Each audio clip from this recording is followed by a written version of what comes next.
Mm.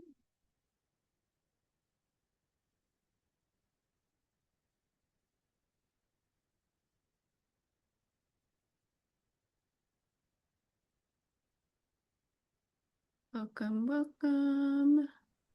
It should be letting Abby off of. Yay! Hello. How are you? Hello, I'm good.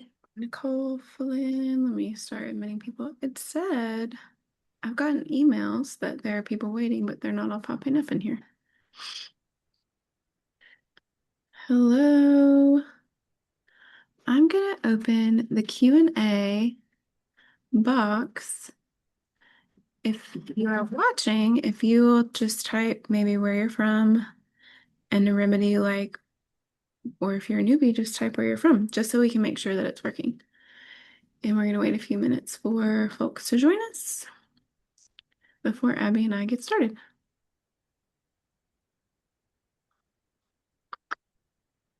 Hmm.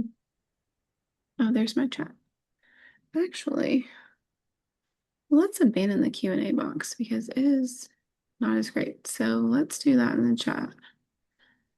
Abby, can you do the same? You can write your favorite remedy. I know where you're calling from. Sure. That way, I've got one little box to pay attention to. And hopefully I can do that. I wonder.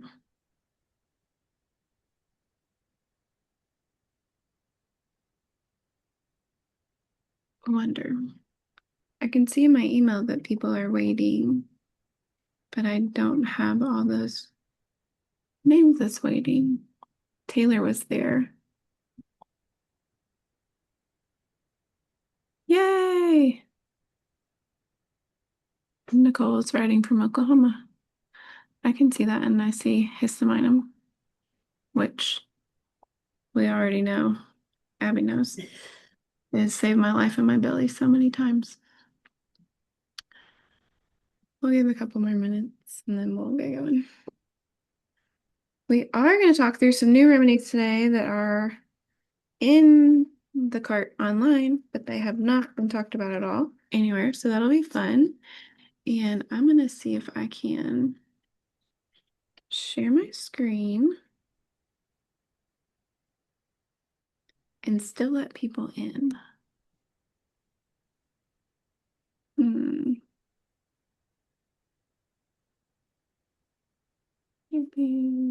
Doo-doo-doo. Hello, Nicole.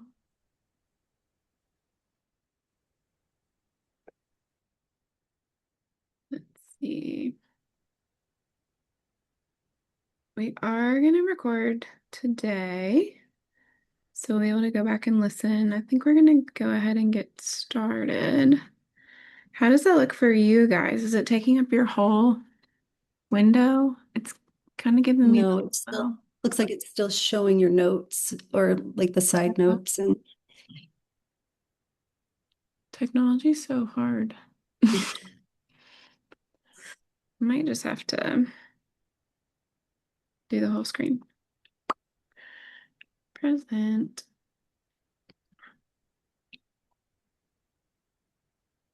Hmm.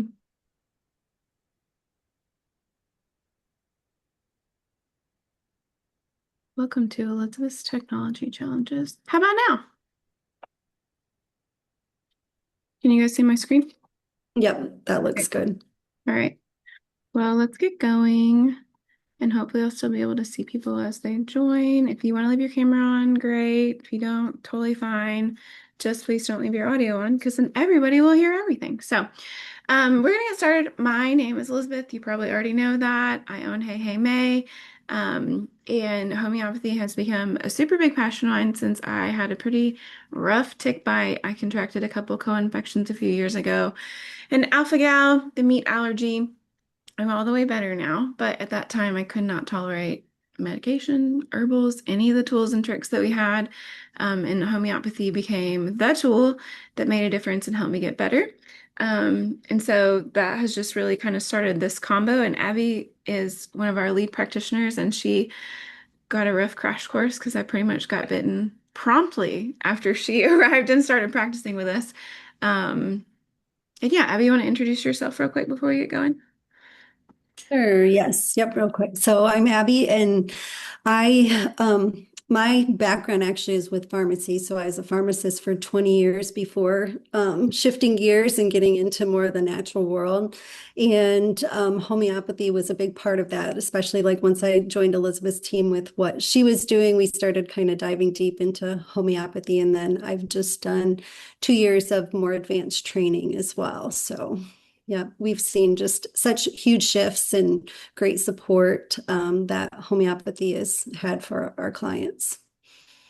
Yeah, it has been kind of wild. I feel like I was trained as an NTP and then moved into more nutrition specific education, and it is just the results that we get and the wellness that stays and holds for people is much different than anything that we can do with herbals and nutrients. And we still absolutely use all those things. Um, but the homeopathy portion has really helped people support them too through just like the really hard chronic health things that are really difficult about healing most anything. A lot of our clients go through a lot on their journeys. So it has definitely changed how we practice. There's our funny little names and our giant faces that we're going to move on from. So we're just going to hop in real quick with a short, like, what is homeopathy? People who are listening or watching, I've done trainings for all sorts of different groups, NTA, the Christian health education. There's all sorts of things, and there are practitioners who come at this from all different places. So, homeopathy is an energetic system of medicine that works on like cures like. So, we're always thinking differently in homeopathy than we are with using, say, nutrients or food. We're looking for something that acts and functions very similarly to the way that the person is acting or functioning or the symptoms are acting. So we're wanting to match the remedy's profile or picture, is what we say, to the client's profile or picture. And so that, oh, there we go. I can let more people in. Um, so that little word breakdown, homeo coming from similar and pathy meaning suffering, you're wanting to match the client's suffering to what the remedy is indicated for what it will do. Who can use homeopathy? This is one of my favorite ones, and I think it's very important for this conversation around allergies and sensitives because when you're dealing with things like allergies, especially MCAS, multiple chemical sensitivity stuff, these are our most sensitive people. And in our practice, that's what we see a ton of are really, really sick pans and pandas kids, people in a lot of mold, people who are down to like 10 foods. Homeopathy is safe for all ages and stages, including pregnancy and birth. We use it in infants. You can use it in toddlers and kids. You can use it in senior citizens. I use it on my chickens and my dogs. I only have one dog, but she definitely needs it during a storm. And then the other thing about homeopathy is our remedies are liquid. There are also pilules. You can turn a pilule into a liquid, but being able to dose liquid was such a game changer for us because we see so many neurodiverse children. Beginning of my practice, I worked a lot with children on the autism spectrum, many of them nonverbal, many of them very difficult and resistant to any kind of dosing. So that water dosing makes homeopathy just really accessible and easy for a lot of our sensitive clients. Little crash course too, and I do have a course that you guys will have linked to. It's super easy to find on our site that just teaches the basics of homeopathy. So if you're like, whoa, we're going too fast, that course is super easy, like 2.5 hours of video, and I go through the whole deal. But I'm going to do a shorty just on how do we choose a remedy. We're always thinking through that like cures like. We're not looking to use something to quiet down the body, right? When we talk about allergies, an easy one to talk about is Benadryl. If we're having a little bit of an itchy something or even like a Benadryl topical cream, we would add that to the body, right, to suppress that allergic response. That's not what's happening with homeopathy. We're really wanting to match the remedy to the issue. So say someone has a bee sting, you're gonna have like a little allergic reaction to your bee sting, it's gonna get puffy. We're actually gonna use a remedy called Apis made from a bee, and that like remedy to the symptom on the skin is going to help that um, bee sting kind of be pushed out, and the body's vital force will come and help the body heal. So it's not really about suppressing. We're just trying to match most closely to the symptoms that we're seeing, which is kind of fun because with allergies, there's like a huge breadth of allergy symptoms we can have, right? You can be having like a full-blown anaphylaxis response, which is not a time to use homeopathy. We'll talk through that. Or you can be having an itchy, you can have a runny nose. They're different things. And homeopathy can be used in two different ways. This is a big discussion that I want us to have and think about because so many of us in the nutrition space have learned about single remedies from like boron or otherwise as just like an acute kind of first aid 101 care. That's awesome. Those tools are great. And I really feel like as nutrition professionals, if we understand even how to use those better, we are able to lift our clients and gain their trust and get them quick wins. If you have a client who's got a stomach bug going around their house and you tell them to run to the Whole Foods and grab Nux Vomica and they go home and use that and people stop throwing up, you can imagine the trust that you've created. And so we can use remedies for acute situations like that. But in our practice, we use our remedies for more of a clinical chronic type support. It's a tool to use alongside the bigger work you're doing. So if we have somebody who's in mold, we're telling them to get out of the mold. We're helping them do that, but we're also using remedies to push their body towards knowing the mold is the enemy. It's going to help push it out. We're working on drainage. We're doing lots of different things. So homeopathy can be used in two ways. I could also bring in a remedy that helps with itching if I have somebody in mold who's itching a lot. So there's two different ways to think about it. Both are super valid. First aid and acute care is probably easier. And then that more clinical chronic support is a little bit more involved and really kind of where the deep magic happens, if you will, or what I would call the deep magic, where you can really see big changes. But when we're deciding how to dose, super easy. And again, that online course is very helpful. You're going to choose your remedy. So we're trying to match the closest picture, right? And then we're going to decide how to dose. We'll briefly cover a couple things today, but a lot of sensitive allergy people, we want to water dose a lot of times, which simply means that we're going to shake or bang our bottle. That kind of helps to activate the remedy. And we're going to put 2 or 3 drops into a glass of water. You always want to use glass or even plastic. We don't want to use metal. And then you can dose from there. That does two things. The remedies are preserved with alcohol. It's organic alcohol. It's not the whole bottle worth, but some of our sensitive people can be really sensitive to that, right? And so if we put it in the water, it's going to dilute it. And if we set the water out, it can evaporate it too. But you can also directly dose. So you want to decide how you're going to do it and then how often. If someone is dealing with a more acute first aid need, we may dose right now. And then in 15 minutes, we may dose again. If they're starting to see improvement, but they're not all the way better yet, we may dose again in 15 minutes. If I'm dosing for more of a chronic picture, I'm using like our mold and fungus wheel for somebody who's dealing with a big fungal challenge. I'm just going to dose that once today. We're going to let the body work. So different remedies call for different dosing, but we're going to decide how to dose and then we're going to observe. This is probably the biggest place where I would say learning homeopathy can be so powerful, but only if you're watching, right? If we give a remedy to a client, we never check in and ask, how did it go?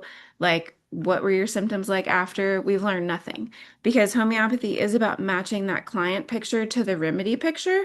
And so if I give a remedy that's not a great match, there may still be another one. But if I don't observe the response, I'll never know that. So choose your remedy, decide how to dose, and then observe the response. We're going to talk about allergy stuff today. I'm glad a lot of you are popping in. So hi, thanks for keeping yourselves muted. There is a chat. If you want to ask any questions, we'll pop them in there. And I have some questions too that we'll get to. But Allergy 101. So what's happening when there's an allergy? My big thing in clients and just the way we practice is functional immunology, understanding how the immune system works. Because when we understand, I think we all agree, any body system. If we know how it works, then we can kind of work backwards on it. We can support function. But an allergy is just an immune response to something that the body is perceiving as a threat. So back to the bee sting. The bee stung me. It hurt. It did not feel good. My immune cells are going to go there and create some inflammation. They may even try to push out the stinger if I haven't removed that. All of that is the immune system responding. If I eat a food that I'm allergic to, whether I'm living in mold and I'm eating some sort of fungally food, my body may say, oh, this does not belong. We don't need any more mold. We're going to give her a really puffy belly. She's going to have quick diarrhea. She's going to feel really icky and yucky. That's still an immune system recognition. In that process, depending on the severity of the allergy response, sometimes we have mast cells come out. Mast cells are going to release mediators. Other cells release mediators too, but histamine is the best example of a mediator. And it's our most famous one, right? We all know you need antihistamine if you've got the allergies. But what's it doing? Shutting down the histamine production for the most part. Histamine's actually not our enemy. In our world, we would say histamine is like a really helpful tool, right? Some people wouldn't even know they were in mold if their body wasn't responding because you can't see it. Well, in that case, histamine's so helpful. So what we want to do is support the body in having more appropriate levels of histamine as we're working on the things that we do to help a person heal from whatever's causing that allergic response. I do want you to think about allergy symptoms as maybe broader than what's the norm. So you got the itching, you have sneezy, runny nose, watery eyes. Hives can be part of an allergy. That's kind of obvious. Flushing can be part of an allergy, but then swelling, think back to the bee sting. That is an allergic response. Swelling of the belly. When somebody is celiac and they have gluten, what happens? Their belly puffs up and gets really hard. That's still swelling. GI symptoms, really quick diarrhea, vomiting. Those can be means of the immune system just trying to get out the threat. So lots of different things. But when we start thinking about what's going on here, then we can start thinking about what remedy is the best match to support this person's symptoms. So, histamine intolerance, MCAS. A lot of our clients come to us and they have words that they have learned online for what they have going on. Some people figured it out because they're on a low histamine diet and they're like, I have histamine problems. This fixes it. When I go off this low histamine diet, things don't go so well. So, a distinction for us, run-of-the-mill histamine issue. There may be more histamine coming in and being produced in the body because remember, we can eat histamine. They're high histamine foods. We make our own histamine in response to things, and then our body has to break down histamine. So another common supplement that we'll use is DAO, which is the enzyme the body should produce to break down histamine. If there's way too much at one time, the body doesn't always keep up. But those are kind of your three run-of-the-mill issues. Then we have more of a mast cell activation syndrome type presentation. We see this a ton in our Pans and Pandas kids. It's kind of almost just like baseline for them. This is when we have way too much mediator release. Mast cells are involved, and mast cells I always compare to confetti cannons. Like they're ready to party at any time, and they should be. Because if you get, I don't know, you have an anaphylactic bee allergy and a bee stings you, they need to be ready to handle that. But that's not something most of us, experience day to day. When someone is dealing with recurrent histamine or there's a continual immune threat like a big mold infestation in a home, those people's mast cells can be a little bit more like confetti cannons ready to roll. And once they start spewing mediators, it's hard to get them to stabilize. And that's where we end up with the mast cell activation syndrome type presentation. Those mast cells are not responding to, we may not even be trying because some people have no idea that's what's going on, right? They don't know to use like quercetin to stabilize the cell. They just keep spewing mass, or they just keep spewing histamine and other mediators. And then you end up with backup. The person has all of the histamine symptoms at one time and really, really struggles with life. These are people too who are down to very few foods because there are all sorts of things that when they eat them, that causes more histamine release. So kind of two different things. When it comes to homeopathy, we don't really work off diagnoses. And honestly, in nutrition, we really shouldn't work off diagnoses, right? That would be outside of our scope. We look at indications and signs and symptoms, which I think makes homeopathy the perfect like complement to how we function because we're here to educate and care for people and then also help move them towards healing. So it is helpful to know the severity of which things are going on. Here's some more symptoms that kind of walk through like things you might see with histamine intolerance. And some people will come in and they've got it kind of under control. Like they know if I don't eat these 15 things, I'll be pretty good. If I don't get hot and overheated, I'll also be okay because heat can produce more histamine. Any sort of inflammation can. And then once we're moving into more MCAS type presentation, we're going to see things like heart racing or POTS like sensation. We can be super heat intolerant. We could be all the way fainting. Could be feeling like we're going to faint.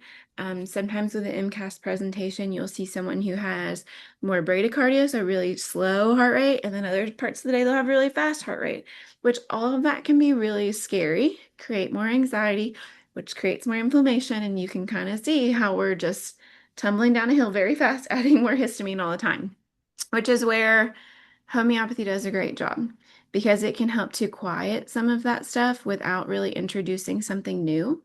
Um, Personal story, when I got bit by the tick and had alpha-gal, before I figured out that it was beef that was causing a lot of my reaction, I would take my thyroid medicine in the morning, which comes from a pig. So that teeny, teeny, tiny little thyroid med, and I would start the day off with like my belly hurts, my heart rate drops, I feel really woozy and hot. And once I started understanding that, before I really understood that it was the meat portion, the mammal portion, I was able to use histamine and it would calm that response really quickly. So there are ways to kind of intervene, and homeopathy can kind of step in and put the brakes on some of this stuff. Now, it is important with MCAS, and I would say alpha gal too, if that's something that you have clients dealing with. We never work to treat things like, well, we don't work to treat, right? We just support. But we don't work to support severe breathing difficulty, any throat or tongue swelling, fainting, any suspected anaphylaxis is a movement completely out of your care. No one should be calling you for that, but we're always pointing people to medical care for that. Definitely not a homeopathy situation. And I always say homeopathy is a great tool to use on the way to the doctor, right? And that's another way we can kind of communicate around that. So why are clients that are sensitive so sensitive? Well, one, we have to ask why the immune system is really reactive. And we do want to think through why, right? Mold and environmental exposures are huge. Mold's an easy one. We all, I'm sure, see a whole lot of it. I want you also to think about chemical exposure, especially this time of year. A lot of our clients who live in farming areas are exposed to a lot more spraying. Um, we struggle a lot with that. A lot of people really do. And people who are already in this MCAS type place, your neighbor spraying glyphosate all over crops a couple times, that flies in the window. Someone who's very sensitive can really struggle kind of quickly onset. And it may look from the outside clinician view, we're not in their neighborhood, like, why are you struggling all of a sudden this week? That can be a part of what's going on for people, especially this time of year and as we move into the fall. Lyme and co-infections are huge. If you've listened to me talk at all, I feel like we see there are Lyme and co-infections, bug-borne co-infections, not just Lyme, which you can have co-infections and not have Lyme.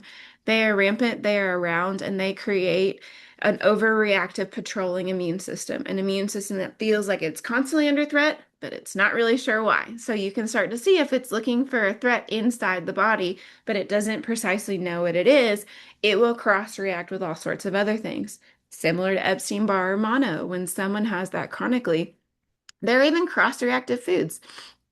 Eggs are a common cross-reactive food when someone has elevated EBV titers. So there are lots of little things that we need to think about when we're examining, like, why is the immune system doing this? Because even that can help us to pick a better remedy. PANS type immune dysregulation, we talked about that. Hormone changes are big too. With women, we make more estrogen, we have more estrogen, we have estrogen surges. Estrogen can encourage histamine release, and so we can end up with more histamine certain times of our cycle. And so even helping a client to understand that maybe at ovulation in the week leading up to your period, you're going to struggle a lot more with allergy feels. And allergy feels can be like profound fatigue and brain fog and exhaustion. It doesn't have to be you're like itchy and have a runny nose those times. But that would be another time to consider using homeopathy just as for symptom support. Because we all know with hormone changes, if I start working with the client on hormones this week, it's going to take a couple months sometimes because of the way eggs mature and cycles work for them to see change. And so homeopathy is such a good bridge for that. Gut dysfunction's huge. That's kind of lower lying fruit if somebody's got a GI infection, they've got parasite stuff, they just have poor digestion.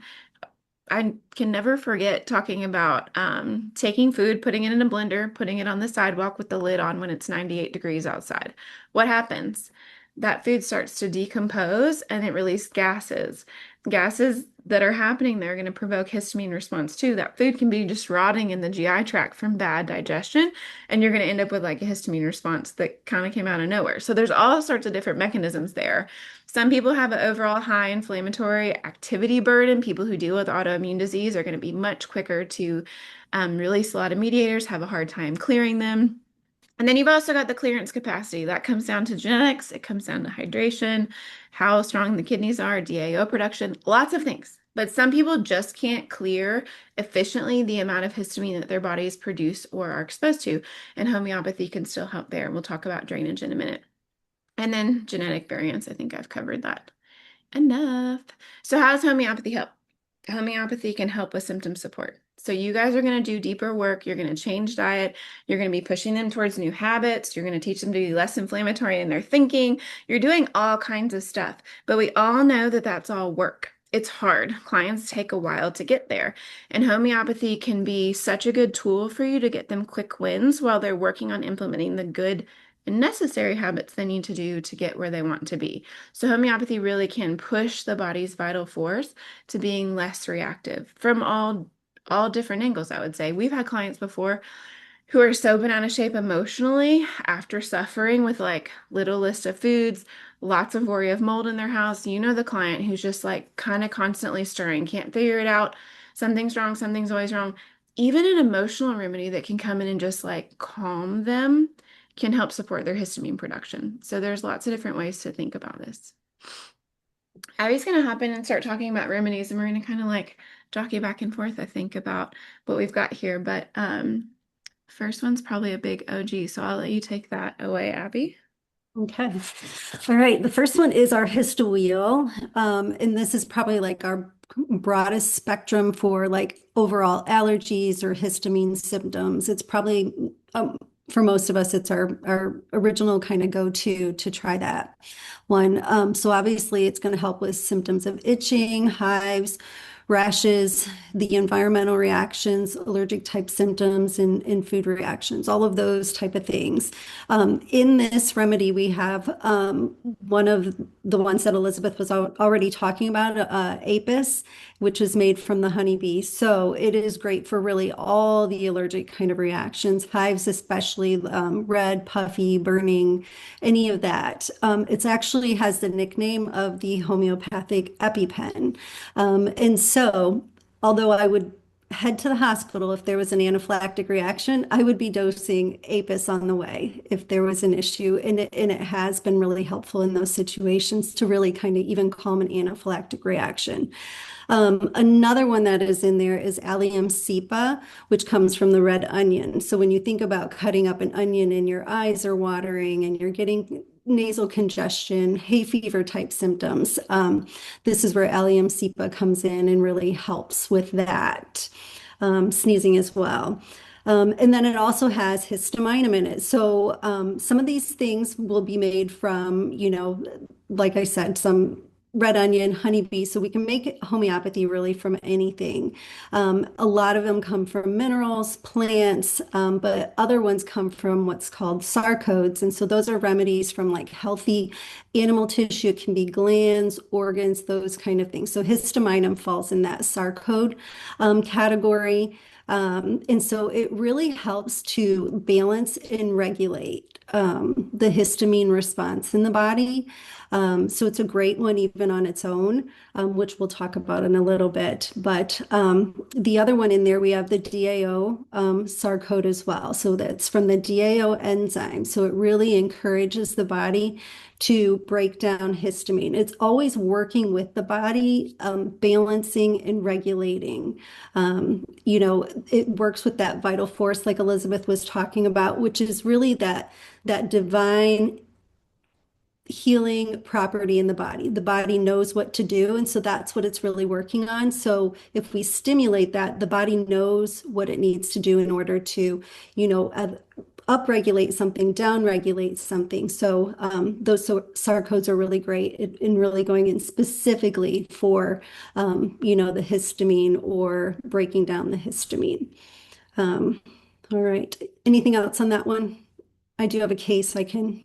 Oh, you're on mute. Me in the mute. I was just going to say that, listening to the individual remedies, sometimes like a client won't have this right, and an allergy thing is going to be a quick thing. Sometimes it's recurrent. But even grabbing the little pillules from the store and looking at and thinking through like, is this more of an APIS type presentation? Is it more of a histamine type presentation? Because you can, in a pinch, send somebody to get a single remedy. And if you choose a good match, they're gonna get a quick response. In our Simple Solutions book, this is a little printed version. It's available online as a download, but you can also get the printed. It has like the 24 most common single remedies, and it gives you a quick little like Apis is for red, puffy, itchy swelling, like bee stings or hives. You want to be matching like cures like. You don't have to use the combo, but sometimes you can point a client to a quick win where they are and they can get some movement. Yep. And just a quick case on this one that, I mean, it had beautiful results. I had a little girl that was having some hay fever type reactions, kind of started responding, every year a little bit worse to just going outside, being in the grass. And then this summer, she started having hives from actually going into the pool, being in cold water. She started getting hives every time. She was already on an antihistamine per the doctor.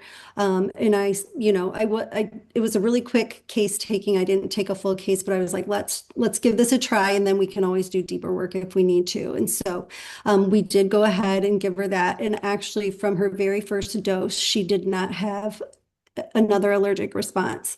She did not have hives again. She did not have issues with being outside. So we continued dosing that. The doctors were wanting to increase her to 4 times a day dosing of her antihistamine. And so just over the last month, we were able to pull her off of her, we worked with them to decrease her antihistamine and get her off of that completely. And she's still not having a reaction. And so now the goal is actually for her to come off of the homeopathy because it isn't something that we necessarily need to keep on board long term. If her body has received those signals, how to process that histamine and calm that reaction, it isn't something that she's going to need the rest of her life. Her body is come back into balance with that. So that was a really amazing result with that remedy. This is also the remedy that we use a ton for itching with eczema. We see a lot of eczema and rash kids and clients, and it's something we send out sometimes before we even get to the first call if we know that's what's going on, because it is such a quick and helpful support. And it's an excellent one to water dose, where you can add it to a glass of water and the itchy person can sip from it, every 5-10 minutes to cut that back until that person feels very much better. And then we would stop dosing until you need it again. But it really is one of those, I am the biggest I love food, and I just will eat out and be like, don't have the gluten touch my food. You know how that goes. And I very quickly get a puffy belly. Histowheel for me, like I can dose it and you can watch my stomach deflate and I don't end up with a full-blown allergic response or, GI issues from the good old gluten. So that's another way you can use it. But histamine is one of the ingredients there. So I did want to point out how all of our single remedies are going to be in the light blue bottles, and then all the blends are going to be in the aqua. And a lot of times the aqua bottles are going to take a lot of the thinking out of it, but that does not negate the power of the individuals. This is a part of histowheel, and sometimes it's, a better, closer match than the other. But Yeah. And so it's made from histamine. So it's going to support any kind of histamine reaction, helping, once again, it's all about balancing, regulating that, for the body. So it can help with really any of the things that we need for histamine. I really like to use this if I have somebody actually that's very, very sensitive. Sometimes you do just want to go in there with like a single remedy and see how they respond. You can water dose and adjust it that way as well. But to me, I really like the combo remedies because it just hits so many things, but I will use just histamine for someone really sensitive. This next one here is our pet ease. So this one, obviously, it's looking at some animals that we're responding to. So it actually has cat, dog, and horse hair or dander in it. So we can actually go in with this homeopathic remedy along with it having histamine in it and DAO enzyme in it to help kind of calm those allergic reactions. You're going to get those same kind of symptom picture that you would think with a pet allergy, the itchy eyes, watery eyes, sneezing, runny nose, all of those things. And this one can be really great to typically if you're going to be around a pet, dosing this one a little bit beforehand, usually the day or two beforehand, a few times a day, and then just as needed. And you might need it a little more frequently on the day you're having that exposure, or you might find that that's not needed as much. This is another one that I had a great case with where, around Christmas, we're visiting, everyone's homes. Sometimes people will have allergies to pets and had a client that was able to dose prior to. They went to 2 homes on Christmas that had dogs there, and there was no allergic response at all. Just dosed throughout the day. They were very comfortable and just no issues whatsoever. So that's another really, really great one. And sometimes we will still have a response and it takes a little bit of time and the body still needs to adjust. So not every response is going to be like, yep, nope, the allergy seems to be gone. Sometimes it takes a little bit of time, of working through that, and giving it more frequently or more often. And then we might see a decline in that response to those allergens as well. Yeah, and sometimes we can combine remedies or we need to. My youngest struggles with horse stander and his brother rides horses. And so I usually try to dose on our way there, but I'm not always a great mom. I don't always remember. And we'll be sitting at riding and his little eyes will turn very red and bloodshot and they'll start itching that hot, itchy sensation. And so then I'll move to dosing Pet Ease with Histowheel because Histowheel has that Apis and does that build on it? Sometimes I use wimpy wheel, I think, because he gets like very, very red. But that for him helps to shove the symptoms away right away. If I get in front of it, like Abby said, then he tends to not have much presentation at all if I've dosed like the night before, the morning of. And that can be super helpful too. So lots of different ways to use them. And sometimes combining can be helpful or again, like watching what's happening and then choosing how to proceed is really how you're going to have great success. Yep. And this next one here is tree ease, very similar to the pet ease, only we're talking about more of those seasonal tree related allergies. So it does have different tree allergens in it. Let me look at my list. We've got elder, ash, beech, silver, birch, elm, hazel, oak, poplar, willow, all in there. So those are all supportive. But it really can be still supportive, even if it's not listed on there to support those seasonal allergies. Once again, it's going to have that histamine in it, in that DAO as well. So it's going to just help the body, process that histamine a little bit better. And this is one that I'll use like to build before the season comes. I have so many kids who are in care and their mom's like, spring is coming, it's about to be terrible.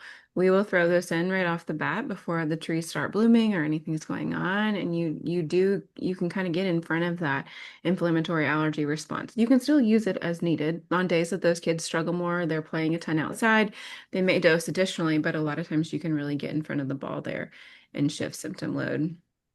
Alpha Ease Wheel, this is a new remedy that we're just getting to launch, and it did come from the good old Alpha Gal experience that I had in my life, where we know and understand now that there is often an infection. It's not an infection, actually. It's just an allergen, basically, transmitted by ticks.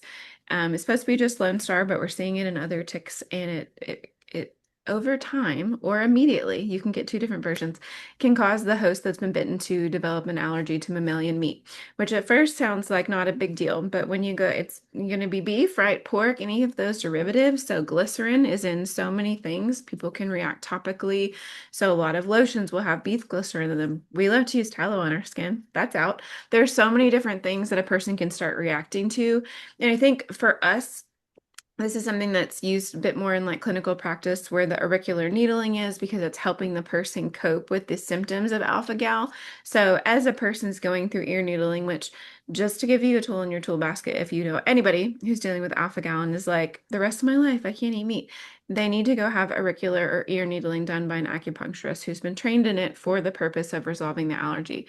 That is what got rid of mine. We have a chiropractor here near us that does it, and I will have clients come from hours away to see her because it is so effective. But in the meantime, as the body's getting better with the allergy, you still will experience symptoms. And there's always accidents. Like it's so hard at the onset to learn every place that mammalian meat products are, right? Because that would be dairy, any kind of milk, any constituent from a mammal can create a reaction. And so this remedy is designed to help deal with that. It can deal with the GI consequences of it. For most people, that is where it hits the most. It can support the weakness component of it. And it also, the phytolacca works on the drainage part. When I was dealing with it, it's not always just on set. It can be something that slowly moves in. So for me, I would take my thyroid medicine, and that morning, very quickly, my heart rate would get weird. Then I would eventually feel kind of woozy. Then the nausea would set in. I had another client. She literally, her husband farms in our county, and she's like in charge of the beef producers' luncheons all the time. And she was like, I know I sound crazy, but when we have steak and James cooks it, he says to me later that night, you have gone crazy. And the next morning, I'm like nauseated and want to throw up. And so we started talking through what does crazy look like? And she's like, at first, I feel so agitated, and then I feel really kind of depressed and low. What was happening was that meat allergy was showing up, creating more histamine, which is very agitating, can create a lot of anxiety. And then she was having just like the overfull lymph, the like exhausted allergy type response. And that's how we figured out that her body was building those alpha gal antibodies. We drew labs. The antibodies were on the low side, but as she started addressing it with the ear needling, all that symptom load went away. So she wasn't depressed. She didn't have anxiety. Like she didn't have a GI infection, which we had run a GI map right off the bat because she was familiar and was like, can we just do this and figure it out? And all along it was alpha gal. So big keys there. Go see an auricular needling person. And this is a great support for the person as they're healing or as, they're beginning to figure that out. Bitten. Other really fun remedy. I'll let you talk about that one, Abby, so I don't Okay. steal all the lime and bug show. Yes. All right. So the bitten wheel, this is a great support. We actually have a tick kit that this comes with, but you can get it alone as well. It's really supportive for all bug bites, but obviously ticks are, something that we really want to bring in support around. We don't want fear around that, but we do want to support around that and do as much preventative work as we can, with preventing, supporting the prevention of Lyme. So with this one, it has some of the remedies that we already talked about. It does have apis in it, histamine as well. It's got arnica in it, which is really well known for helping support with any pain that there might be, pain swelling around, that bite. And then we have the andrographis and the Japanese knotweed as well, which are very common herbs that are very supportive of preventing, infection with Lyme. And so we put those in there just kind of to be some little supports alongside there. But the real star in this one is going to be the ledum. That is for the puncture wound, the bite. It is one of the best remedies you could give for any kind of puncture wound, including a dog bite, anything along those lines. And even in the materia medica, which is, really where they do the deep research with these remedies, it has in there, that it is supportive in Lyme's disease as well. So if we can go in there right away after a bite, and get this on board, there's a good chance that, there's not going to be an issue. It's going to support the immune system, addressing everything that it needs to address, in the way it needs to be addressed, without that overreactivity, without that Lyme setting in, as well. Yeah. Kelly Anything just else you asked in the want to? chat if we can use it in animals, and I would say I've used it in my animal. When she's had a bite, I add it to her water, and like I do a drop to her water bowl, have her drink, and then for me, that's where I stop unless I see anything odd going on. But if you did see more symptom load, you could dose additionally. Um, do you have any more thoughts on that pet part, Abby? Yeah, I mean, I as well would as I would use it in my pets as well. I use all the homeopathy in our pets. Yeah, I use Yeah. Wimpy Wheel a lot in my dog because she freaks out before storms, and the shock component of aconite like calms her all the way down, which is amazing to me. But I did want to talk quickly about the tick kit because it has the bitten remedy in it. It's got other tools. You've got like charcoal clay that you can put on the site, sticker, tweezer set, all the dealio. The guide inside is really helpful if you're not familiar with like how to advise your clients on how to deal with ticks, or because it's going to pop up, and if you're in their sphere, they're going to ask you. We have a tick bite SOS page on our website that would walk you through very clear and easy education. But this guide does also talk about symptoms to look for if you get a bite, how to deal with it, and explains the remedy a little bit and what to look for at different phases after, because Lyme is not going to be perfectly the same in everybody. That's part of why it's a jerk. But in the first 1 to 4 weeks, things are different than after that. The first few months and then later years and months can be different. And Lyme doesn't always pop up right away. We don't always get a bullseye rash. And so anytime there's a bite, I'm using bitten. We also have bees and work the bees. And I will take bitten before I work them. And the stings, like I used to be, when I would get stung in the face, I would look like Jay Leno. Like my face would just swell up huge to the one side. And using it before stings has been really helpful just to get in front of that. And then I'll use it again after I've been bitten. So, and remember, other bugs transmit infection. Fleas, bed bugs, all these mosquitoes, they're transmitting things like Bartonella and carrying Lyme too. So it's not just a tick bite. I like to use bitten most anytime if we're going out, we all kind of take a dose and move on. And then if there are more bites or stings that are difficult, then I'll dose that person additionally. But it's definitely a super big help. Let's see. Mast ease. Let's cover that one. Okay. Yeah, mast ease is one.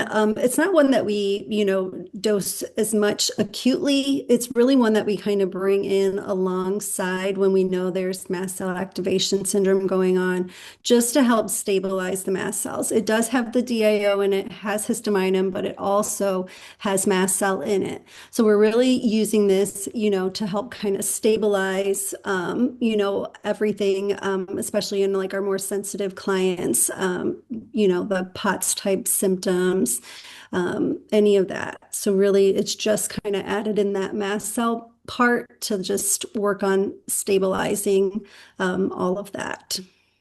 To a question that I've been asked around the mast cell piece is like, if we're giving masties and it has mast cells in it, what is it doing to the mast cell? With homeopathy, when we're giving a portion of the body, whether we're giving like a sarcoid of the liver, we're asking the body to like move towards proper function. So we're not giving the mast cell homeopathic and like pushing the body to make more or replacing the body making more. Those are kind of like supplemental nutritional kind of thinking, right? We think they're low in B6. We just got to give them more B6. That's really not how homeopathy works because it's pushing on the vital force. We're asking the body to do what it already does well, and that's repair itself. We're just giving a little nudge in the right direction. And so those mast cells prompt the body to like, hey, you need to address the mast cells, like whether they're crazy, like the body's going to do that as opposed to maybe our traditional thinking of like, wait, are we adding mast cells to the equation? No, we're just asking the mast cells to behave more regularly, supporting with the DAO to break things down, giving the histamine to slow that histamine production and help the body kind of regulate. Because bodies are smart, right? We all agree on that. We're going to talk through drainage because this is the other piece of allergies, MCAS, multiple chemical sensitivity too, is stuff's got to get out. And drainage is not just are you pooping, are we binding? Drainage starts above, right? It's a funnel, generally speaking. Cells have to drain, organs have to drain, lymph has to drain, the bowels have to drain, all of these things have to drain. And there are many different functions of the body that can impact drainage. I cannot drink water, and that's going to impact my drainage. I can also have methylation differences. That's going to impact my drainage. So there are two key drainage remedies. Abby's gonna share about this one and then I'll share about the next. So this is our simple drainage wheel. And this is one we probably start with when we have a really sensitive client. Someone we know might even have the, MTHFR mutation. It's gonna go in there. It really only has, I think it's got like five remedies in there that are really organ support remedies. So it's very gentle. It's going to just work with that organ. And mostly the ones in here are working with the liver and also the kidneys in a really, really gentle way. And so we typically just start dosing, once a day with this one just to help support opening up those detox pathways. It is not going to push anything. It is going to just support that organ to work a little bit better. And so it's going to naturally happen. And so we don't find that we have aggravations or detox reactions, when we're supporting drainage with these. It's really just wonderful, especially in those really sensitive clients. And the cool part about drainage is we've probably all used drainage remedies or supplements from other places. Once you're able to get drainage moving, the person like starts dropping symptoms so quickly because part of the issue was what was not draining, was inflaming, was causing the immune system to be overreactive or was causing discomfort because they were constipated. Whatever it may be, you're getting a lot of irritation from the lack of drainage. So even bringing in drainage, which we often will do first in our sensitives. We'll start with simple drainage, let them do that for a week, give them maybe histowheel or histamine, depending on like how their allergy presentation is. Just give them those two tools. And the next week they'll be like, that was wild.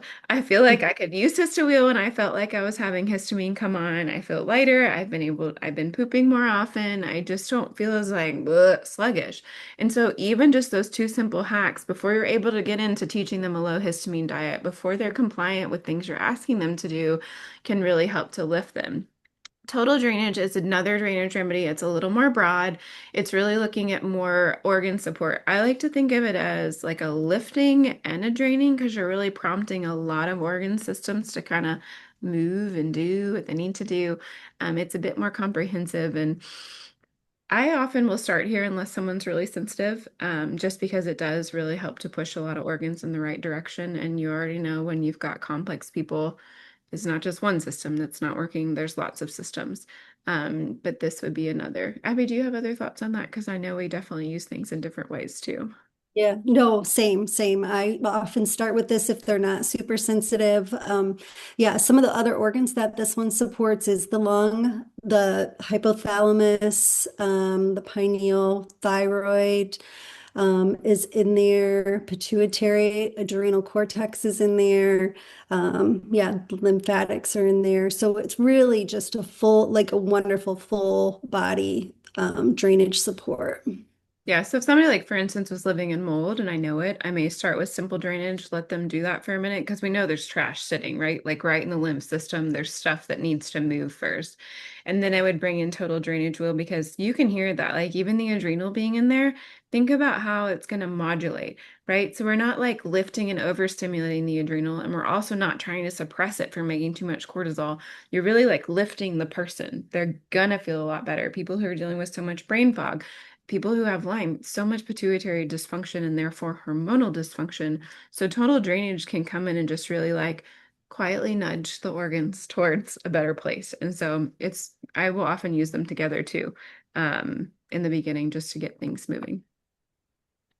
So lots of remedies. I wanted to kind of walk through, if you can throw in the chat what you think the answer would be, to a few of these. So your client gets itchy, sneezy. They've got watery eyes when they visit their daughter's house with the cats. What would be your first move or your first thought, when thinking about your client who has the itchies when she visits her daughter with cats? And while you're using my very fun chat box, I'm going to briefly talk about the purse pack. This is another same kit as the tick kit, but it has our top 5 best-selling remedies in it. It has a simple solutions guide. So if you haven't used these things on yourself in your own home, the best way to do that is to know how to use is to use. But Histowheel is in here and Bitten is also in here. You've also got Calm Aches and Pains, which has arnica in it. So you've got several. I mean, this is literally the 5 I keep in my actual purse, but it is a good discounted way for you guys to get them in your hands. So for our itchy cat client, I would tell her Pet Ease would be the tool she would need to use, right? You could also use Histowheel. If that's what she's got and she's there with the cats, I would be using Histowheel right away. But if we want to help her move that cat specific response in time, we want to use Pet Ease. Abby, you want to take the next one? All right. So every spring, eyes, nose, sneezing, miserable outside. Any thoughts on that one? Specifically, it being in the spring and outside, trees are changing. They're so quiet in my chat box, but that's okay. We'll tell you the answers. Yeah. Yep. Boom, Aaron says Yep. his wheel, which is Yep. again a solid move. But Yep. Phyllis says trees, and so did Nicole. Yes. Yep. All of the above. Those are all great ones. Yep. But trees was our answer. She ate a high histamine meal, and now your client is flushed, itchy, and headachy. This is literally my move because I like the food, even if I shouldn't be eating the food, right? So Histowheel is going to be our match for the high histamine meal. Yep. Abby? Yep. So our mold client reacts. Hang on, I gotta move my little chat thing here. So a mold client reacts to supplements, fragrances, heat, leftovers, foods, basically responding to everything. What's For your this move one, we, going to be? yep. And really for this one, You could kind of do all of the above again. I mean, we would probably, do multiple things here. So yes, Masties would for sure be one of those to go in and start with. Probably also bring in some drainage alongside of that to support, and then obviously encourage everything we need to do to get out of the mold, and remove mold. Yeah. Yeah, and homeopathy doesn't, I mean, it is wonderful and it can do a whole lot, but it doesn't replace all those things that we're already needing to do, right? Like your client still needs to learn to eat better. They don't need to continue eating sugar and simple carbs. They're never going to feel great like that, right? They need to get out of the mold. They need to get the mold gone.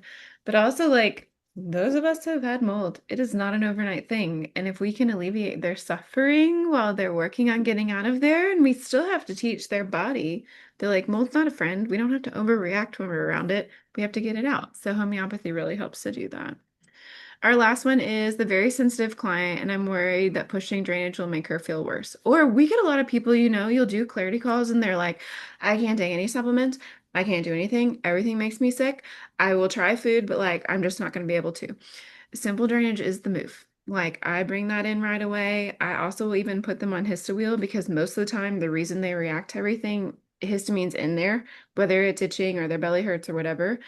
And they can just dose both of those daily and we'll start draining. You're going to see the histamine production not be as intense and they're going to feel better and you're going to gain a little trust because people like that.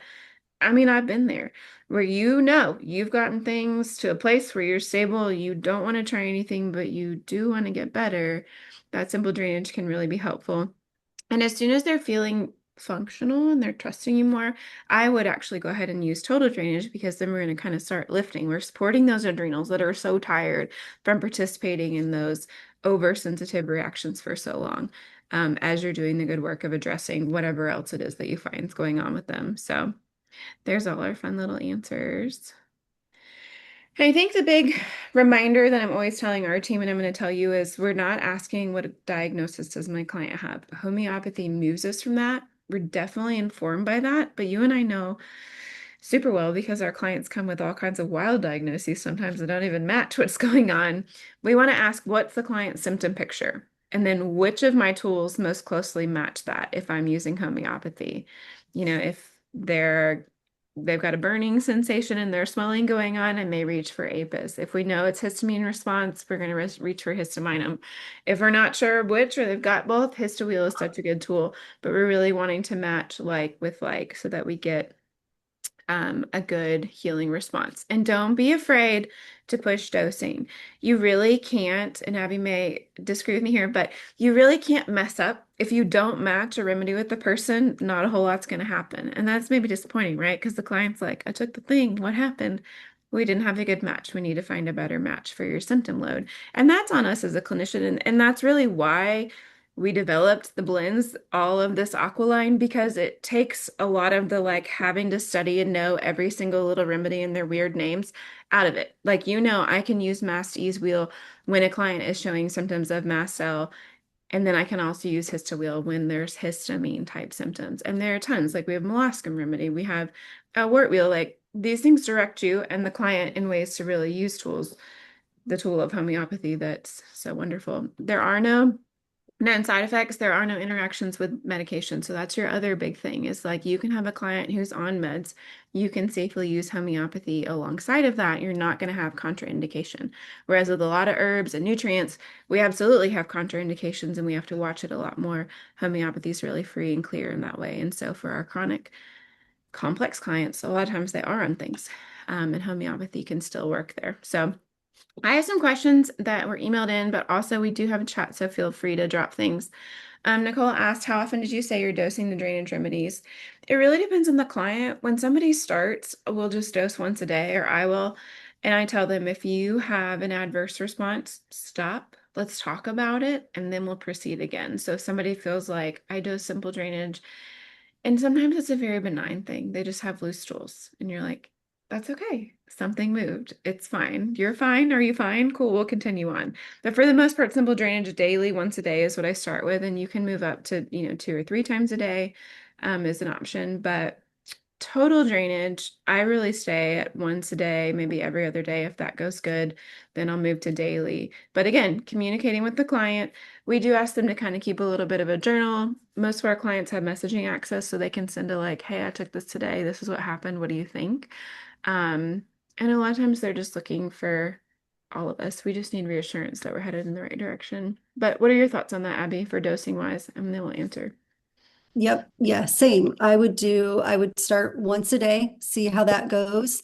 And then increase it if it's needed to be increased. You know, if we are getting like a response like looser stools, and we can always adjust. But also those are a really great sign actually that we're pushing some stuff out, like the body's naturally wanting to get some things out. So, yep, same way. Yeah, and all of our bottles are going to have directions on them. In our Materia Medica of all the products, there are more tidbits on different remedies, other ways that you can use them. So in your professional links and stuff, that will be there. You can always download that. That has every single remedy. It has little tips and stuff on it. But your bottle always has directions too. Like Histowheel says, you're dropping it under the tongue twice daily or in water as needed. So that's not perfectly clear, right? But for a base dose with that, I would have somebody dose 1 to 2 times a day, and then they can also use it as needed because sky's kind of the limit. If you're itching and your nose is running now and again at 5 o'clock, we can dose both times. So Phyllis asked once a day, is that dropped in water or directly? It's kind of up to you how your client can handle it. I very rarely have any issue with simple drainage with a client unless they come to me and say, I know that alcohol bothers me, which some of our clients who have done a lot of work, they figured it out because they'll take a tincture that's been preserved in alcohol and they feel like that's the part that's icky for them. That client, I would just water dose them right off the bat. But for most of our clients, we won't. I'd say some of our kids, some of my kids in the spectrum who are no on anything that tastes like anything, we have them do tiny waters, which is basically a shot glass. I just have them get cutie shot glasses and we turn it into novel fun. You put a little bit of water in there and you can put the dose into the water and then you would take the whole shot of liquid. So the alcohol gets diluted, you don't taste it at all, but the homeopathic properties are still preserved. Abby, anything else on that? Yep. And with being dropped in water though, the dosing would not be that we put those drops in that water and now we need to like drink that full glass through the day. So that would be multiple dosing that way. Mm. So just like Elizabeth said, you could go directly or dropped in water, but if you did drop it in water, a sip is going to be a dose and then you're good. Like that's your once a day dosing if you do drop it in water. If you want to do it more times a day, then you can absolutely do other sips throughout the day to dose it more frequently. Yeah, a drink is a dose. When I get gluten, and I know it, I will dose 3 drops of Histowheel in my water, and then I will sip that until my symptoms have alleviated. And usually it's like 15, 20 minutes and my belly's deflated and I feel normal again. And then yes, Phyllis asked, do you toss the glass of water after taking the dose? Um, in that gluten example, I do. I toss it at that point. If I have a kid who's living in a moldy house who has severe eczema, I usually teach mom to put 3 drops of Histamine in a glass, and then throughout the day, as the kid needs a dose, he can go have a drink, or you can give him a spoonful of water. Because I know that mom's gonna like your kid's gonna itch. Like it'll get better for a little bit, but the mold's not going anywhere. The child's still gonna have issue, and that helps to preserve product too. That really extends those 3 drops. And then I always say after the day's over, we toss it because you're still drinking out of the water and the water will eventually get icky. It doesn't have that preservative that the bottle does. Let me look at my questions list Hannah emailed me. I'm newer to homeopathy. Where would you suggest I start incorporating it with clients without feeling like I need to become a homeopath first? Well, one, the Simple Solutions Guide is so helpful and it's really there to help you not be a homeopath and just know what to do and when to do it. Um, I would say, I mean, Histowheel is one of our best sellers for a reason because allergies and itching and all the symptoms that come with that, so many people experience, and it's such a quick, easy win.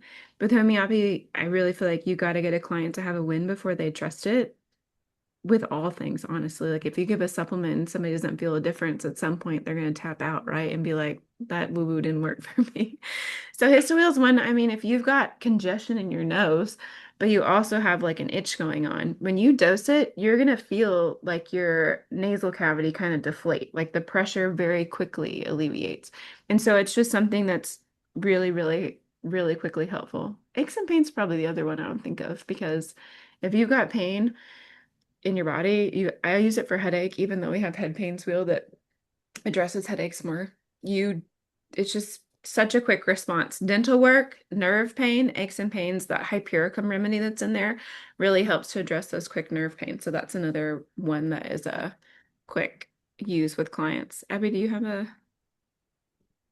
Yeah, I mean, 100%. I think using some of the blends, and just kind of, using them as we've kind of titled them. I mean, usually you can just start there and just bring those in. And you'll probably get some really quick wins and be able to start using it more often. And really, that's the thing. I guess just start using it, because once you start using it, you'll find that you just kind of learn as you go. How do you decide when to use one of the wheels versus a single remedy? And I'll just talk real quickly to that because we get asked a lot. What is a wheel? A wheel is our term for a blended remedy. A pinwheel is part of our brand. It also has a lot of connections to kids and safe kids, but a pinwheel needs all of its parts to spin, right? Like you need all the little pieces for the wind to go around. And so the blends all really, for them to work effectively, they really need all those parts. Histowheel's great, but it's really only great because all those parts are there. If we just used histamine and we wouldn't have all the parts. So I like the wheels. They were designed to help make things easier. They were designed also to push a few different remedies at a common issue so that you're more likely to get success and movement really quickly. So that would probably be what I would say about that. Um, but we do use singles and we have plenty of singles too. If I'm already using herbs and supplements with a client, where does homeopathy fit and do I need to space them apart? Abby.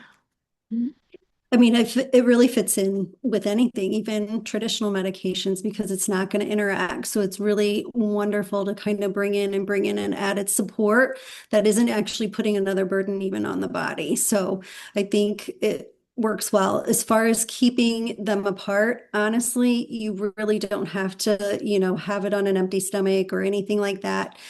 We like it in a clean mouth. It really just needs to be in a clean palate. So, a little bit of water beforehand. Try to stay away from anything, strong tasting, tooth brushing, that kind of thing. But otherwise, there's not huge stipulations on, it needing to be far away from supplements or anything like that. Can I use more than one wheel at a time? For example, if I have a client who needs drainage, that's also having symptoms of histamine. Yeah, absolutely. You can use multiples at a time. You can use multiples in the same day. Same like matching remedy to picture. As soon as the person starts to feel better, then we stop dosing. It's very different than um, traditional medicine. If I have a headache, I'm always going to take 2 ibuprofen and then maybe I'll dose again 6 hours later. If I feel better in 6 hours, there's no need to redose, right? Or even if I had a tiny headache, I might actually not have needed both of the ibuprofen. So homeopathy works a bit different. We're going to dose as soon as their symptom, like yours, like if that symptom goes away and we feel better and fine, then we stop dosing. If in 3 hours my headache comes back, then I would dose again. If the remedy kind of shifted my headache but didn't really get better, I would dose again like 15 minutes later. If I still have a baby headache after those 2 doses, I would dose again.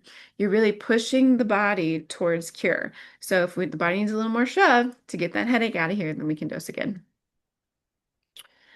We talked through drainage. We talked through mold remedies. When you're working with Lyme or chronic infections, how are you incorporating homeopathy alongside the rest of the protocol?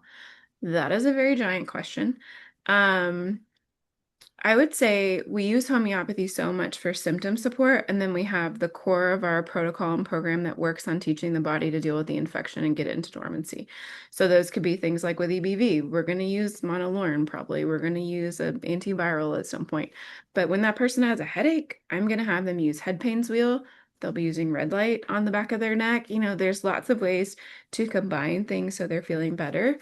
Even with EBV clients, they often have a lot of histamine issues because they have that high viral load. And so HistaWheel can be really helpful.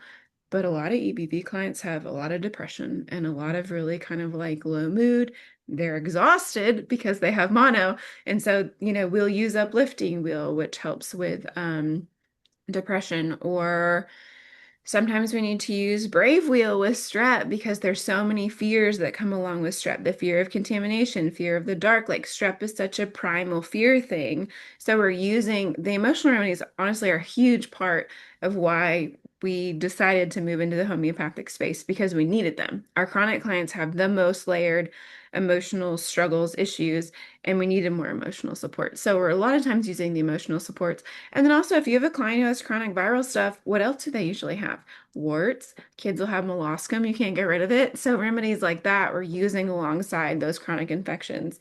But even with the Lyme client, we often use bitten because you've got the ledum, you've got the histamine.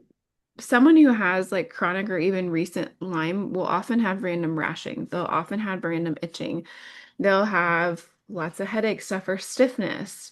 Aches and pains is so good. Even when I was in the middle of my Lyme and alpha gal issues, the soreness in my body was unmatched. Like I would go for a walk to the end of the driveway and my calves would be sore. But aches and pains, if I would take it in the evening, it would really help some of that soreness drop out. So there's lots of ways to use them just to help get somebody through. And the big thing for us too is it increases so much trust. If a client feels like you're able to help them, like, because these problems we deal with for people are big, right? Like, someone having had Lyme for 10 years is no small thing. They've been lots of places. Why should they trust or believe that we're going to get them better? There are lots of reasons, but you know what I mean.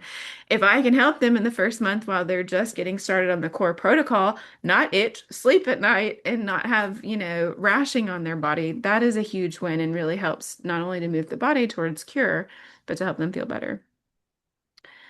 Um, what do you think about doing with a super sensitive client who reacts to everything, even supplements that should be helping them? Abby, what would be your thought there? I would water dose them. And I do think they would be able to handle homeopathy because when we even talked about doing like putting it in a water glass, you can dilute it even more than that. You can continue to make it even more gentle than what it already is. And so there's a process in that. And really, all you're doing is you're really taking, you put the remedy in a glass of water, and then you take a spoonful of that and put it in another glass of water. And you can take a spoonful of that and put in it sounds a little crazy, but it really does transmute that frequency. It makes it more gentle. So you could do 10 glasses of water. Yes, it's more work to do that, but you can really make it even more gentle than what it is if that's needed. And that's what I do. I try to find that sweet spot. If it is the alcohol, we can burn off the alcohol. So we can, try that as well. But really, I do think there's a way that, even for the very, very sensitives, that we can get homeopathy in there and start moving in a positive direction. I use drainage that way a lot in my kids who have allergy, like whether they've had an anaphylaxis event, my FPIES kids, when they're starting the healing and they're still having FPIES episodes. Um, or somebody who's had like an asthma attack, because all three of those things like tank your cortisol. You feel so exhausted and depleted afterwards, and then you're like full of inflammatory chemicals. And so I'll put simple drainage in a cup of water, then take a cup of water from there, or a spoonful of water, move it over, and have them dose from that. And it will start drainage without flushing too much out too quickly because you have a big buildup after like an attack like that. And it just helps to be more gentle. Same with Histowheel. I'll dose it that way just out of an abundance of caution, and it can really help to be a more gentle mover. And I'll also use total drainage because that adrenal support in there can help kind of lift that body who's like exhausted from an allergic response or an asthma attack or whatever it may have been. Is there such a thing as giving too much homeopathy? What should I watch for? No, not really. I mean, even if you drank a whole bottle, you probably wouldn't do that because you would have consumed a decent amount of alcohol. But that would still, if you drank it all in one sitting, just toss it back. That would be a dose, just the same as if you took 2 or 3 drops. So you're not really going to max out. And we've had little kids who are very sensitive get into things, or grandma had them for the night and dosed too much, and we were all like, let's see if the laws of homeopathy hold here. And they have. Sometimes you get a little bit more of a clearing response if someone's dosed many times, right? If we're going to keep dosing a drainage remedy 4, 5, 6 times, you're going to get a little bit more drainage potentially, but there's not going to be a real big negative. Any thoughts on that, Abby? Yep, no, I agree. Yeah, a dose is a dose, and it shouldn't be an issue. I mean, other than extra drainage maybe happening along the way. Phyllis does have a question. I don't know if you saw Oh, that one I didn't here. see it. Can you read it? Yep. She said, my hubby just had high dose chemo and stem cell transplant a month ago. Mm. All was done in hopes of helping his kidneys to stop declining. Would you feel comfortable with him using homeopathy? Yes, I would feel comfortable with him using homeopathy. I would, though, suggest that you do a consult just, so that we know the full picture, know what, and can recommend what would be, the best. I do think something like simple drainage would be just fine. But supporting that kidney and kind of getting the full picture is really helpful when we're trying to determine, the right remedies. But it And can absolutely just, yep. homeopathy is so powerful as far as like regenerating function. I have a couple older gentlemen who I see who've dealt with the gout on and off, which is not the same as what you're talking about. But it's wild to me how quickly like the gout wheel came in and really helped to improve their overall kidney, just like health levels, their EGFR all climbing very quickly, working on drainage. So there's lots of different ways too. And with the consult, we may be able to look at his case and say, okay, we don't need everything that's in the gout wheel, but these couple of remedies and kidney and a sarcode could be really helpful to kind of help lift his body. So there are ways to customize things to a specific case so that we're really like as close to as possible helping to cure that body instead of layering in extra things that may not be needed. What are the homeopathics you wish every functional nutrition practitioner had sitting on their shelf? The ones that you need at the time that you need them. Um, I really feel like Wheel is such a good tool. Learning some emotional remedies is so helpful because when somebody comes to you and they're like, I need help with my Hashimoto's, and you're like, that's cool. I can give you Calm Wheel for your anxiety that pops up all the time and makes you feel bananas. Like, it's so helpful. Just back to the know, like, and trust you factor. Like, when someone knows that you're listening to all parts of their case and giving them tools that really help, especially the emotional part, because that's our lived experience, right? Like my kidney labs can be low and I may not necessarily feel that every single day, but gosh darn it, I can feel the anxiety when I'm in the car rider line. And so those sort of things can be really helpful. Sleep wheel's a really good remedy. It's really helpful for the busy brain at bedtime. You can dose it at dinner or right after, and then again at bedtime or as needed. I am blessed with this big brain, but I wake up a lot in the night with 700 ideas or panics, and sleep wheel can be really helpful then because it calms the brain and then I can go back to sleep. That's a really good one. What else would you say, Abby? I kind of need to like I like Wimpy Wheel, I would say. Wimpy yeah. Wheel would probably because it's a combination of aconite, belladonna, and chamomilla. And those three just can hit all the things. Like it Yeah. can hit the fevers, it can hit the onset of any kind of illness. It can support you through coughs, colds, flus, and even the emotional piece. Aconite's wonderful for shock. So the really when a child wakes up in the middle of the night and you're not sure what you should give them that because that can kind of calm all the things. So Yeah, Wimpy will Calm Wheel's a huge one for emotional stuff. Brave Wheel I use a whole lot more than I used to just because everybody has a fear or worry about something, and our allergy people are usually worried like, what if I reintroduce that food and it doesn't go well? Well, if you know as a practitioner they've done the work, their body should respond okay to that food. Even taking Brave Wheel just like totally shifts you into a non-expectant food disaster kind of place, and that can be great. Heavy Hitter's another one we use a ton. It's really helpful to bring in for acute onset inflammation infection. Everything from I feel like I'm getting a toothache to I feel like a little UTI is showing up to my kid has a staph infection on their leg or impetigo. Like it's very impetigo. It's very, very helpful for that sort of stuff. And then practically like head pains is so helpful. That's one I keep in my purse and often share with people and they're like, where do I get that thing you just used that made my headache go away?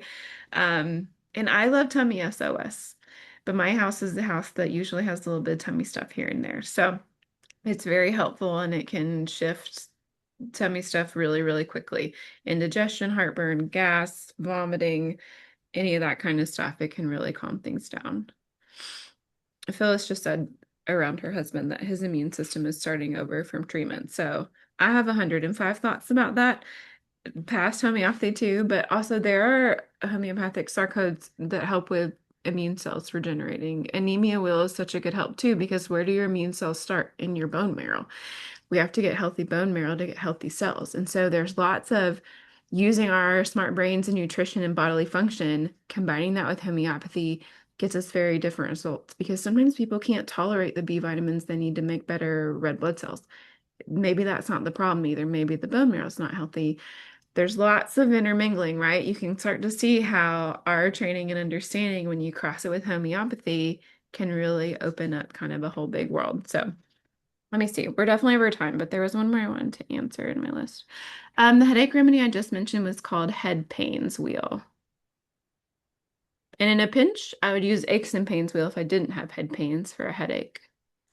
Aches and pains we actually developed when I had anaplasma in my Lyme experience, and the headaches are like someone putting like a vice grip around your head and like squeezing really hard. And aches and pains was the only thing that would move it. So ibuprofen wasn't even helping. Do. How do we get them? Can they be drop shipped? Yes. That part I feel like is we try to make it clear, but it's hard. So you can drop ship to your clients. You can log into the website. When you choose to ship, you're just going to pop in their shipping address. We ship the remedy to them. And they do get a little QR code that'll help them scan to see like, how do I use my remedy? They'll get a follow-up video sometimes, depending on the remedy, that just tells them it's like 2 to 3 minutes. You can see them all on our YouTube. And I just talk about what are we using this remedy for? Like, how do we use it? And it gives them a good other little, boost there. But you can do that. You can also reach out if you want to order a wholesale lot for your office or to have to ship to clients. You can do that, and we do those at discounted. And then you're able to mark up any remedy um, $10. So the Pro line does have more things accessible in it, so that's where you're going to find more infectious supports. You'll find Epstein-Barr support, you'll find all our strep supports, those sort of things. The everyday lines, all of these aqua remedies are going to be out, all the single remedies, the Apis, Belladonna, all those guys are going to be out. All the tummy remedies, digestives are out. You can point a client to a link or you can drop ship to that to them. But like I said, we also do discounted bulk buys if that is something that you want to do. Any other questions before we hop off? This call will be recorded. It was, hopefully, and we will upload it into the Remedy Circle. It'll be there. You can watch it anytime. And it'll also be there for new people as they come in. And you'll get an email that'll just point you back over there. If you have not gotten into the Remedy Circle, send us a message and Hannah will make sure you get in there. Or if there's any resource I mentioned today, feel free to reach out to our support at heyheymay.com email and we'll get you whatever you need. Thank you all for coming. It was fun to do. We will do one again next month. And do you remember, Abby, what the topic is? I feel like it's maybe back to school moods and anxiety. I could be wrong. I think That so. might be Yep. something back to school, I think. Yes. Okay. So you guys will get an email again that'll talk about this is what it is. Send your questions in, and then you'll get Zoom links for next month. But thanks for coming. Thank We're excited y'all to so kind of much. thanks. See y'all. Bye.